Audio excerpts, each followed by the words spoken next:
Hey, what are you doing here? What are you doing here? This is the I planned. Be on the Dojo Podcast. I'm Lauren. I'm Jeremiah.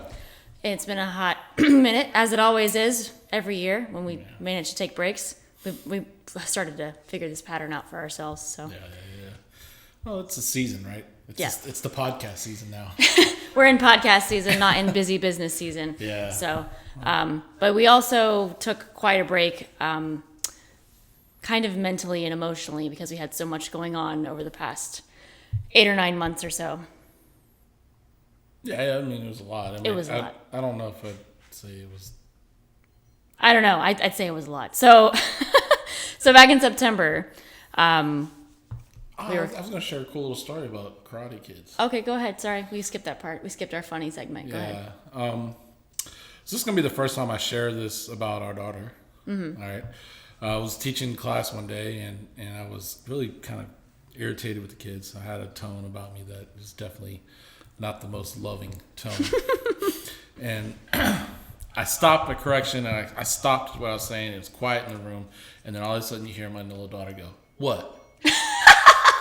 Everybody laughs, and I'm just sitting there and saying, you know what, I can't really say anything to that. But I thought it was a great moment. Yeah. She has the tendency, because she's in like running and climbing and doing mischievous things stage. She likes to run out into the dojo floor in the middle of class. So whoever is watching her has to kind of like keep her restrained in our somewhat pseudo lobby area to stop her from being tackled or from tackling someone or whatever it is that she decides she wants to do that day. Yeah, that's pretty cool. I like that. Yeah, so it's been fun. Yeah, to watch her grow. Yeah, I mean, we're blessed to have the opportunity to live the lifestyle we do. Yeah, our child around us the majority of the time. Yeah, and then grow our business and watch our family grow at the same time.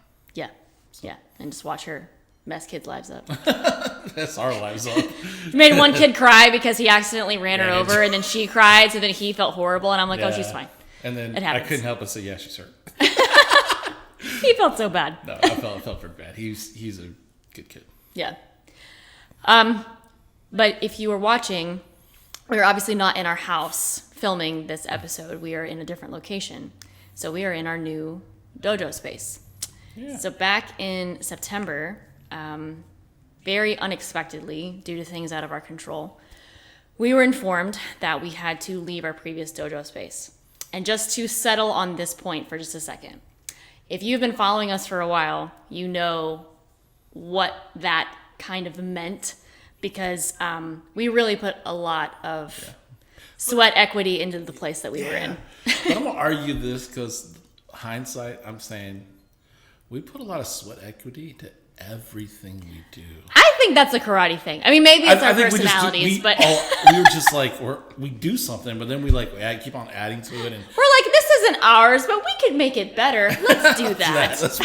let's waste our money. Well, I mean, we didn't waste our money, but it's a great atmosphere. So. Yeah, but I mean, like we did all that stuff. You know, you'll have a video we're gonna release that shows. Hopefully, if I can edit it, that shows like what we did in that space, and we did that because like we were granted the space. That was one of the agreements, is we could renovate the space, but also, we want to be good stewards of the possessions that we have, even though they're not ours, and that's just something that I've kind of reflected on the past couple of years. But we tried to do the best that we could with the space that we had, and we left it better than we found it, I think. So yeah, I mean, it's more usable. Yeah, but that in mind, when we were given the news, we were thoroughly and completely and utterly devastated, and that was an understatement. Nope, don't even point fingers, because both of us at separate times laid on that dojo floor and just cried because we just could not believe that it had come to this point. But we knew that it was a possibility. How you gonna just put that on me like I laid on the floor? You told me that you did. That you went there and cried and stuff. It's fine. We were sad, guys. I cried twice for you, is what I'm saying, actually. Living vicariously through me doesn't mean that. But I mean, we did. As much as I want to act like I didn't really care, it was our first dojo. Yeah. And we spent a lot of time there. We spent a lot of effort and a lot of ourselves, and we put into that dojo.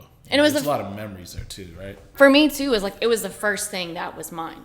Because I had never had my own business. I had never had my own space. We didn't even have our own home whenever we started this business. So I'm trying not to get emotional, but anyway. Yeah. Yeah. So, unfortunately, we got put in a situation where we had to find another place, and being in the small town that we're in, it didn't have a lot of options. You know, a lot of the places were either overpriced. Oh yeah. Or about to fall apart. Oh my gosh. Needed so much work that it was like we would have to renovate the building for the owner so we could pay him rent, and that just didn't make no sense at all. The number of spaces too that we even had to look, like there weren't a ton of spaces anyway because there's just not a lot of commercial spaces in our area to rent. We live in a very small community, but like I remember the very first place we checked out was where we were located. There's like this plaza in front of that with these standalone buildings, and Jeremiah walked up there and he talked to one of the tenants and asked about a space, and they were like telling us like, no, we're doing this and this and shuffling this around and whatever, and like there's not a space available. We're like, oh god. Yeah. Okay. They had an elaborate plan of what they were gonna do and everything, and I was just like floored. I thought, oh man, okay, but it was like not available basically. Right. This was back in September.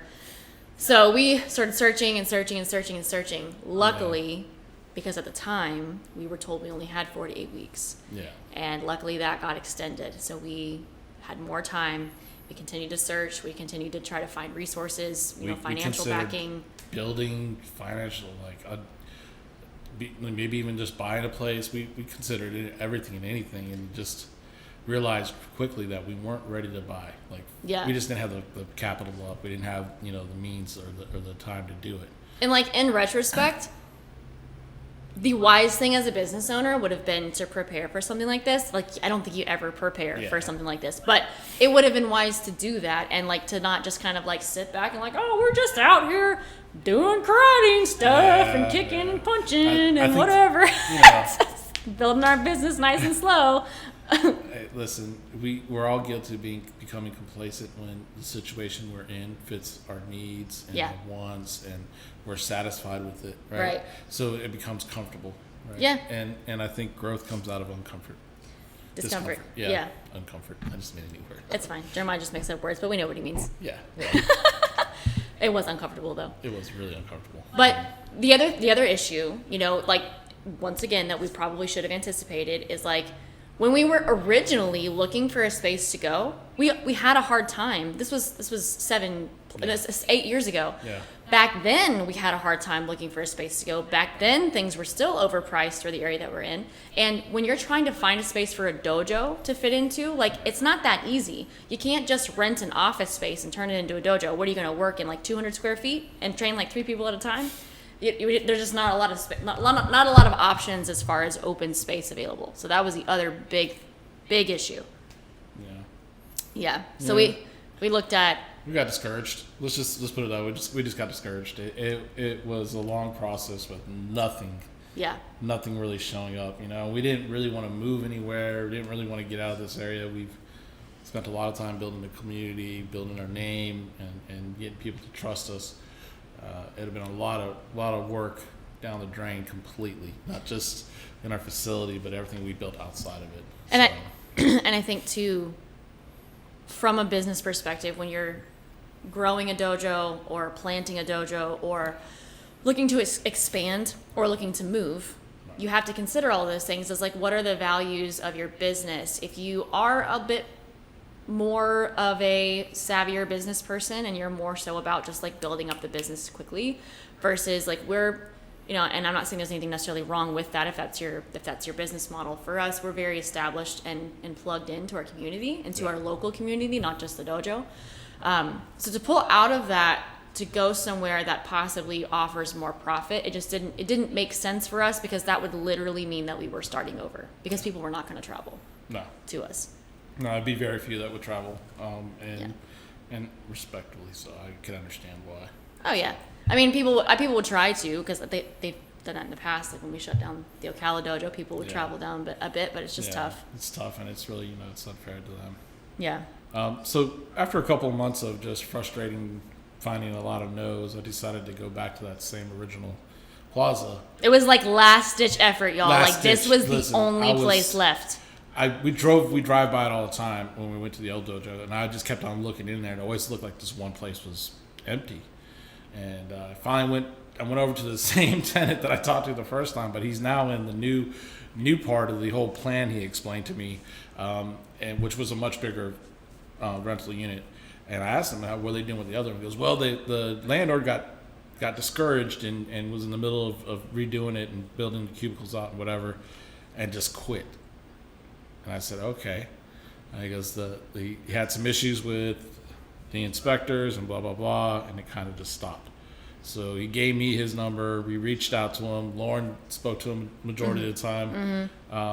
And he was like, hell yeah, you can take this off my hands and not put anything in there. And we're like, okay, that would be great because we need nothing in there. Yeah, so it worked out perfectly because it was empty, clean slate, and we were able to do whatever the heck we wanted, and that's what we needed. We needed something where we could create ourselves, and here we are. But it doesn't end there. No, gosh, no. Because after all of the emotional turmoil for 2.5 months of just trying to find a space to go, right, we're like, okay, we've done this before. We know how to build a dojo floor. We had a plan for how to do a different type, which we can talk about that a little bit too. Of course, we'll talk about that in the next video showing the place. Yeah. But we had a plan for the dojo floor. We had a plan for my training space. Like we're like, okay, we'll have a massage area. Like we've got all this stuff planned out. So we got started, and we built the dojo floor. And we had some issues with, I just don't want to get into it too much, but basically, if you are going to change a space when it comes to the floor, make sure that you know what the ADA, that it's American Disabilities Association, I think it is, requirements, Act. Not everything is an association or organization. I just think karate terms, so everything's an organization. Everything that's so if you know what the requirements are for your area. If you know what we're about to talk about, you know it. I mean, anybody that's been in construction or even has done construction on the side would know that dealing with inspectors and all that can be a nightmare. And we'll just leave it at that. I just want to make one point in case you're in the States. If you elevate, if this is my understanding, if you elevate your floor more than 3/4 of an inch, you have to have ramps. Okay? You have to have transitions that are ADA compliant. Wheelchair accessible. So any space that you can get into, any of them, just make sure that they're all accessible, no matter if your inspector actually tells you what to do or not, or if he's a total butthole. Make sure that you know that. Or if he's incompetent, maybe overpaid. Just as a side note, on Mondays, we have our black belt training. And part of our black belt training is when we start off and we're warming up. Every black belt gets to create their own combos, and everyone does them across the floor. It's part of how we get the first half of the class going. And our good friend Mick, when we were in our last stages at the old dojo, he's like, all right, so that inspector comes in, and he's getting in your face with his finger like this, and so you grab him like this, and you do this one, and and we're just doing that across the floor, according to Mick's imagination against the inspector. I'm like, Mick, we can't actually do this. He's like, I know, but it's good for training. It's good for you. Okay, all right, Mick. So anyway, so that's emotionally how that text is. So that's a good example of why we really didn't want to move anywhere. We really do have good guys around us that believe in what we're doing and support us, as best as they can. I mean, all those guys that just talked about that trained with us on Monday, they showed up and helped us put the floor in and the flooring and painting and everything else. It's just, we have good people. We really do. And it's hard to turn our backs on that. And they allowed us to talk smack every single week in our group chat about what was going on. It was fantastic. And they were like, screw those guys. We're like, heck yeah, screw them. So anyway, that made the process drag out. Anyway, got temporarily distracted. But it did make the process take like, oh my gosh, like an additional 4 or 5 weeks, like something crazy. And we had a deadline for when we had to be out of our old space. Like we literally had 2 months to the day. And we made it by like the skin of our teeth. I think we had to be out of there by like February 15th. And we opened up for business in our new space on February 12th. Yeah.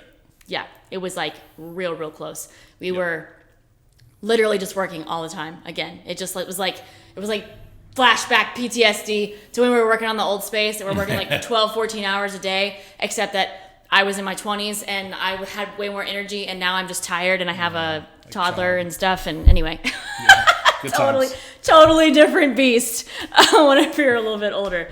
But luckily, that was the crazy part too. It's like it wasn't as much work here. Like we didn't even have to do anything. Like we just cleaned it up. We put in a floor. We painted some walls and stuff, and like had to move the equipment. But it just it just wasn't anywhere near as much work, and yet it was still the same amount of time. Probably more stressful. So let's talk about the new space. Okay. I love the new space for two reasons. I love that it has a front porch and a big front porch as compared to our small front porch at the last place. And you're able to sit out there and enjoy the weather. Mm-hmm. I love the fact that everything is easily flowable. So from one part of the dojo to another, there's no wasted space. It's very convenient. So. Yeah, one of the downsides though is because it is a smaller building. What he's saying is like at the old space, we had like this random hallway. So it was like the lobby and then this little hallway that goes into the bathroom and then into my training space. But my training space was so confined that in order to expand out, like I would have to take all my equipment out onto the main floor if I had more than 3 people. Right. And then we were sharing that space for Jeremiah to massage, and then we had our main floor, which was fantastic, and like this floor has not come close to that in my opinion. Like I loved that space. But because the space was laid out so weird, like it was just difficult to make the rest of our business flow outside of just the dojo. In this space, like what Jeremiah is saying, is like because everything is so open concept, it's easy to get everywhere, but we don't have a lobby. I just got woman's planed. I'm just giving it from my perspective. I'm not allowed to do that. I was talking about the old space. Anyway, so what we decided to do, in case you face the same thing, we have this bamboo divider thing sitting behind us. So what we actually do is we block off my training area during karate times and we turn it into a pseudo lobby kind of area. Our space is IKEA made. It just keeps on changing form. We just like ding. We just like rearranged stuff yesterday. We're like, we'll just put this over here now. Let's move the lockers over this way and move the benches over there and change things up. I think that's a good part of it though. I think being able to be fluid like that is nice. Yeah. So. And it's interesting, like continuing the dojo, continuing the business versus kind of almost starting from scratch. Like last time we were moving the dojo that I kind of took over, but we didn't have a ton of students, and then we grew the student base. Here we stayed fairly steady, moving from one place to another, because it's literally what I told everybody is the good news is about us moving is it'll save you 15 seconds off of your drive. Yeah. It's literally a 15-second drive from where we were. But we kept like pretty much the same student base. Mm-hmm. We have same the equipment. We have the same clients. Jeremiah's got more clients because he's got his own space now. But it's just been an interesting, like very different transition than it was last time. Last time we were kind of starting almost from ground zero, like maybe ground one. So last time it was the business aspect that was stressful, like doing it and committing to something that wasn't really built up. This time it was about the actual build up that was more stressful than the business part, And not having any hiccups, like trying to continuously do business 1 week. Well, that's in retrospect, it went smoothly. But we had to continue our business through that last week and then start business the next Monday because we couldn't afford to take off. Jeremiah had just he left a job that he was doing part-time and came here full-time, and so like we had to be here and building the business and working with our clients and all this stuff. Anyway, just very stressful. It worked out awesome. We're in a great place now, and I felt like everything kind of evened out, and we added more because of massage. Yeah. So it's a better place. And we had so much, and like Jeremiah was talking about how much support we had from our black belts, but we also had support from like our teens and adults who showed up on a Saturday to help us move everything. Oh my gosh. It took us 2 hours, dude. It was so much. Awesome. No, it was, the actual move was like 30 minutes. Yeah. Like it was so fast. When we've done this ourselves before, it's like forever. Days and days of moving stuff. Having a crew help you move things. Holy cow, I am just not used to that at all. Yeah, 2 trailers. We just threw everything on both trailers and hauled it over here. They helped us get it all inside. It was fantastic. Yeah, it was You nice. moved these 100-pound horse stall mats that we're sitting on. Yeah, those are fantastic. But it was really good. And man, like when you go through hard times, you see who like the good people are in your life. Because man, we just had such a good community of people come behind us, and that was even with us being somewhat secretive we tried to about what was going on. We really were not upfront with everybody because it was already devastating enough, and then to have to relive it every single time we had to tell somebody, it was just not worth it. So we waited until the last minute to tell everybody. Who needs to know your business anyways? When you go through stuff like that, it's very professional just to keep it to yourself. Yeah. Solve the issue, move forward, and talk about it in retrospect. Yeah. That's I think the best way to handle things like that. Yeah. So we did what I thought was correct. Yeah. And another thing that we a conclusion that we came to toward the end of our time at our previous space, but then also once we transitioned here is, first of all, we're so grateful for the time that we had there because it was an opportunity that otherwise we would not have had because there was nowhere for us to go. It was just a business owner who said, hey, I'm not using this space. If you guys want to get in there, you can get in there. Yeah. And he invested in us because he invested that time we were there. He could have easily done something else with the building and been more profitable, but he invested in us, and I feel like he believed in what we could do. And he checked in on us all the time. He gave us like a rent break during COVID. Like he made sure that we were doing well. He was fantastic. He never raised our rent rate the entire time we were there. I was expecting that at any moment, and he didn't. to me, that's you get these like unspoken heroes. They pour into your business or into your life, and there's such fruit that comes from it. And he was one of them. And it's not that he even did anything active. He just said, hey, here it is. Here is a resource for you. Right. Use it if you can. Yeah. That makes me, to me that makes means more to me than anything else is because without him, could we have made it through COVID? Could we have made it through all these different things? I don't know. I don't know about that. I think we'd be in much, much more debt and struggling hard to recover. And we had no business debt. Hoo-ah. Yeah. Yeah. So, by the way, I don't recommend it. But yes, he really gave us a huge opportunity. And the reality is, even though it sucked, this was the move that we needed at this time. Yeah. Because we have a vision for the business that we want to build, and we want the karate part to be big, and we want to be, well, I guess we'll save that for another time. But basically, we needed to be able to get into another space that allowed us to have a little bit more wiggle room for the different services that we offer. Right. And we've really seen a lot of improvement and a lot of growth over the past, how long have we been here? What month is this? February, March, April, May. 3 months. We've been here for almost exactly 3 months. Yeah. So, gosh, has it only been 3 months? It feels like it's been forever. What I like about it, it's beyond the karate dojo itself growing. It's like everything uniformly overall is growing. Mm-hmm. And that's the whole idea, right? Yeah. Was to make sure all facets of our business are profitable and moving forward. So yeah, and really, like, what's super great too is, like, I mean, I don't know a lot of landlords, but our previous landlord, the owner of the business of the building, was fantastic, and then the landlord that we have now is also very like, hey, this is an opportunity for you. It's he's basically just given us a real opportunity that a lot of landlords are more greedy than they are helpful, and he's been very helpful as well. So we've really been given. Yeah, but he's all his tenants have been here for over. They're committed. Yeah, they're all committed. Because they know what they got. Yeah, because he's a good guy. And we're lucky to be in here, so we're grateful for that. Even though this is not a permanent home, right? In a sense, we're still looking to own our own property, to do our own thing. Yeah. Because obviously we don't want to be. Yeah. I mean. Not all dojos disrespect, do that. I don't want to have to pay for someone else's. You know what I'm saying? Rent makes sense for some people for some time, but I think the type of business that we have, we need to be able to hopefully eventually one day, that's the dream, is to have our own space. So this is where we are for now. We don't know how long we'll be here, but this is our intermediate space. Yeah, I think it's going to do it. It's been doing a great job, and I think it has more to offer. Literally, probably the worst thing we deal with. Hopefully you cannot hear it. There is an echo. Yeah. And we've been working diligently to get rid of the echo. It's kind of annoying. It's not as bad as it was, but... it's still there. Gotta also consider whenever you move into a space how bad it echoes.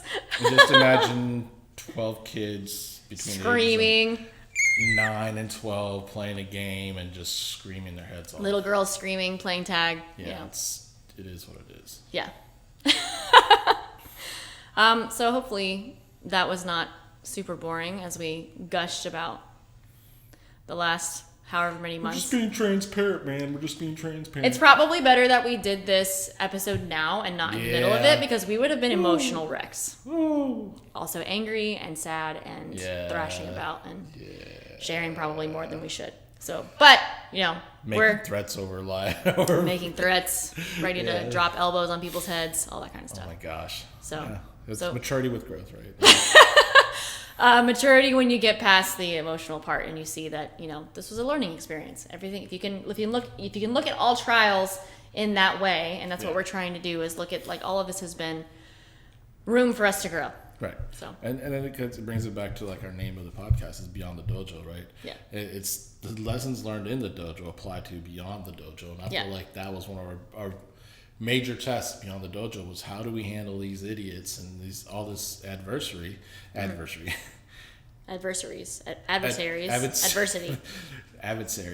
without being adversity, whatever it is, all of them. Without what? You see this? Hostility? There's no hostility. I'm using this beyond the dojo. Okay. Anyways, what I'm trying to make is the fact that you could apply what we learn in karate every day, and especially in business. Learning how to handle yourself properly and not get caught up emotionally and just achieve the goal, right? Put your head down and achieve the goal. Don't be the nail that stands up.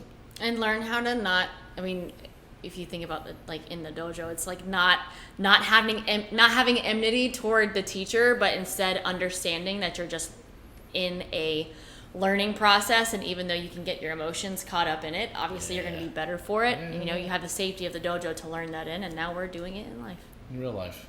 Yeah. Because if we hit somebody, that's assault. That was a pretty nice little smack. I'm not going to hit anybody. Yeah, okay, whatever. I busted his lip once. Huh? But anyway, so what are you working on?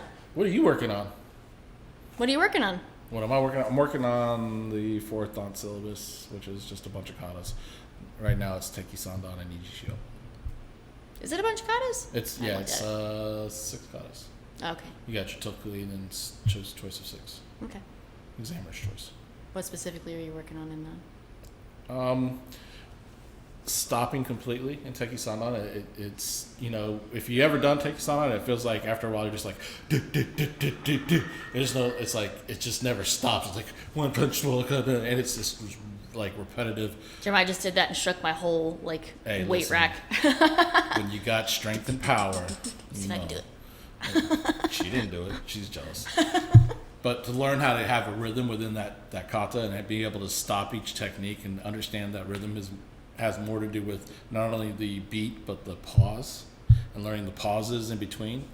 I think that's really starting to translate in other katas. Like my Nijisho tend to be rushed, and I feel like I'm a little bit more crisp and a little bit more respecting the doing nothings. So yeah. So Teki Sandan. I was listening to an audiobook about that the other day, about the space in between and not necessarily filling it. Anyway, I was going to say this. Steve referenced playing guitar, and it's not the technical efficiency of the notes, but the understanding of what happens in between and the pauses and the whatever. And I think I'm starting to kind of see that in my karate. So we'll see. Yeah. I'm sure they'll tell me no. Oh, okay. What are you working on? So I started working on Teki Sandan a couple months ago, and the big thing was getting a grasp on that upward sweeping block and trying to turn, because I know some people do that as a back fist, and we're trying to do that as a punch. So getting the path of that correct, which meant getting the initial blocking position correct. So that was kind of the big thing for a while. I didn't train the previous week. But that's kind of been the big thing, is getting that in the right spot. And yeah, just like precision in the movements, because Teki Sandan is one that really gets like blurred, because I almost feel like people maybe don't exactly know where the hands go. And so sometimes they're just like, oh, I'm just going to flail my hands around and it'll look like Tegi Sandan, and then I'll look cool because it was really fast. That's the perception that I have. But so if you do that, that's what it looks like. Floppy hands. Leave a comment below. If what? If you do the floppy hand, if you do the floppy, crazy, the random, ones like don't really, yeah. Call yourself out, whatever. So trying to find a stopping point for each movement, being technically correct about where every movement starts and ends and that kind of thing, but especially that upward sweeping walk into the punch. I'm yawning. Does that mean it's nap time? Yes, it is. All right. Well, thanks for tagging along with us, and yeah. Yep. Hopefully we're back. Yeah, we're back. Yeah, okay. We should be. I mean, we got everything set up now. We got Naomi covered. We got time available. Yep. And we're starting again. So, yay. Bye. Bye.